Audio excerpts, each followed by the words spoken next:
सस्ते वाले दाल मसाले स्वाद हुआ बेकार। MDH की हल्दी मिर्ची धनिया करे कमाल। ये रंग दे, ये खुशबू दे, ये तीखा, ये कम पड़े। क्या निराला MDH masala.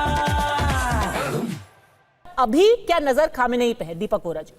Ma'am thank you very much. मैं सबसे पहले यही कहना चाहता हूँ, अभी सरीन साहब को सुन रहा था, जनरल साहब और एयर कॉमोडोर, इन्होंने जो आपकी तारीफ की है, I support that totally. You asked very penetrating questions और आपका जो चैनल है वो तो बेमिसाल है। मेरा मानना है पर्सनली कि जो मैंने देखा, डोनाल्ड ट्रंप आपको मालूम है G7 की मीटिंग से दौड़ के वापस चले गए थे और बोले कि बहुत कोई ज़रूरी काम, बहुत बड़ी चीज़ होने वाली। वो बड़ी चीज़ थी मुल्ला मुनीर को उन्होंने बुलाया था, जो भोजन पर क्यों बुलाया था ये तो कहने की बात है कि नोबेल पीस प्राइज़ के लिए नॉमिनेट किया। बेसिकली दो संदेश दिए गए जो मेरा मानना है। पहला, अगर भारत के ऊपर कोई आतंकी हमला हुआ, भारत ने कह दिया कि it will be an act of war, Bharat ठोकेगा आपको और मेरा नोबेल प्राइज़ तो ख़त्म हो गया। क्योंकि मैं तो बड़ी कहता हूँ कि मैंने समझौता करा दिया और मैंने सीज फायर करा दिया, वो सब खत्म हो जाएगा। दूसरा, मुझे ठोकना है ईरान को। मुझे चाहिए अमेरिका को चाहिए पाकिस्तान के अंदर बेसिस जिनके जरिए हमने तालिबान को ठोका था। और अगर मेरे जहाज उड़ के जाते हैं इनसाइड ईरान, वो जो बहुत बड़ा फोर्दो प्लेस है जहां पे कोई जा नहीं पर, जो बम कहते हैं सिर्फ बंकर बस्टर्स अमेरिका के पास है, अगर मेरा कोई जहाज गिर जाता है, मेरा पायलट वहां पर बेल आउट करता है, तो उसको एक्सफिल्ट्रेशन वापस लाने के लिए मुझे पाकिस्तान की जरूरत पड़ेगी। तो ये उसने मैसेज बड़ी क्लियरली उसको दे दिया है।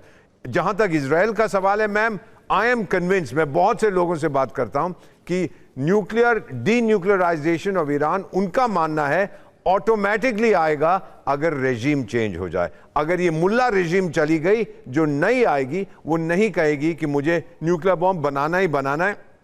जो बुद्धिजीवी ईरानियन है, हम क्या कर रहे हैं मिडिल ईस्ट में, वो मेरा इलाका तो है ही नहीं, मैं क्यों दखल दे रहा हूं, मैं तो शिया हूं, what am I doing over there. तो मेरा मानना है मैम कि रेजीम चेंज इज द गोल।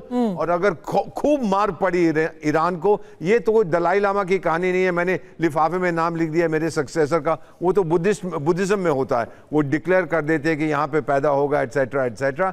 मेरा मानना है कि now this is the end game. ये जो 2 हफ्तों की उसने बात की है, ये था to get ready to bomb Iran and वहां पर हो जाए रेजीम चेंज। बट चेंज होके कौन आएगा, कौन होंगे उत्तराधिकारी? आपके पास जो लिफाफा है कॉमोडोर बहल, उसमें कौन कौन से नाम है? बहुत ही अच्छा प्रश्न है। सबसे पहले यह है कि मैं इस बात से अग्री नहीं करता कि खमैनी ने 3 नाम दिए, क्योंकि उनकी एक असेंबली ऑफ एक्सपर्ट्स होती है जिसमें 88 मेंबर हैं, वो सीनियर क्लेरिक्स हैं, और वो लोग डिसाइड करते हैं कि क्या एक सुप्रीम लीडर होगा या एक लीडरशिप काउंसिल होगी।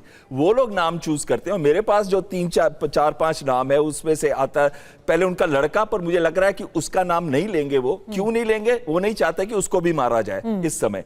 तो मुश्ताबा का नाम मैं नहीं ले रहा हूं। अली न्यूयॉर्क टाइम्स से भी कहा है कि उन्होंने नाम नहीं लिया है, उसका नाम बाहर रखा है। अली असगर हिजाजी का नाम मैं लेता हूं, deputy for politico security affairs हैं वो। दूसरा नाम है मोहम्मद गोपाल येगानी, ये चीफ ऑफ स्टाफ हैं खमैनी के और बहुत ही ट्रस्टेड एड हैं इनके। और नाम है अली अकबर विलायती, आपको याद होगा फॉरेन मिनिस्टर होते थे पहले और बहुत क्लोज एडवाइजर हैं।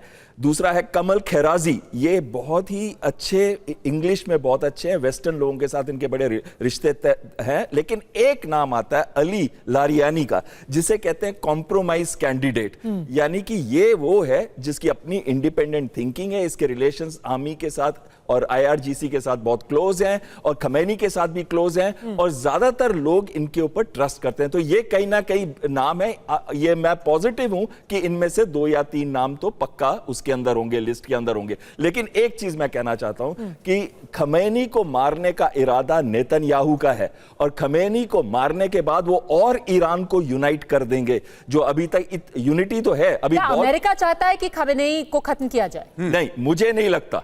ये मेरी व्यू थोड़े लोगों सबसे डिफरेंट है। मुझे नहीं लगता कि वो खमैनी को मारना चाहते, रजीम चेंज चाहते, पर उनको भी पता है कि ऐसा ना हो कि जैसे वियतनाम में हुआ था, ऐसा ना हो कि अफगानिस्तान में तालिबान को हटाया और एंड में तालिबान को ही पार में लेके आया इतने साल वहां रहने के बाद। तो कहीं वो ट्रंप ने किया था, अगर आपको याद होगा उस टाइम पे अगस्त 2021 के अंदर।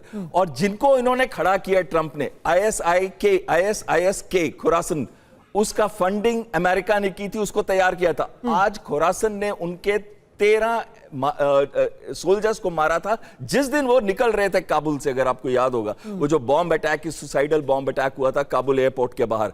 तो कहीं ना कहीं जिसको भी अमेरिका ने खड़ा करने की कोशिश की है या जहां पे भी रजीम चेंज करने की कोशिश की है वहां पे वो सक्सेसफुल नहीं हुई है। और अमेरिका खुद लंबे वॉर में नहीं जाना चाहता इस समय। सर, जो आपने नाम गिनाया उनमें से कोई ऐसा एक शख्स है जिसके अमेरिका से भी अच्छे नहीं तो कम से कम ठीक रिश्ते हों, जो अमेरिका के लिए एक आइडियल कैंडिडेट रहे? एक है मासूद, बस उनका प्रेसिडेंट, वो प्रेसिडेंट को मॉडरेट गिना जाता है। पेजेश्कियान, बिल्कुल मसूद पेजेश्कियान, वो नाम मैं प्रोनाउंस नहीं कर पा रहा हूँ, मेरी ईरानियन वो नहीं है, आर्मीनियन। तो आपको लगता है ऐसा कोई एक कॉम्प्रोमाइज कैंडिडेट जनरल कुलकर्णी हो सकता है? अब मसूद, जो प्रेसिडेंट मसूद है उसका देखिए हार्डली कोई सेंटेंस आया एक्सेप्ट एक बार उन्होंने ब्लेम किया इजराइल को, उसके बाद से कोई नहीं आया।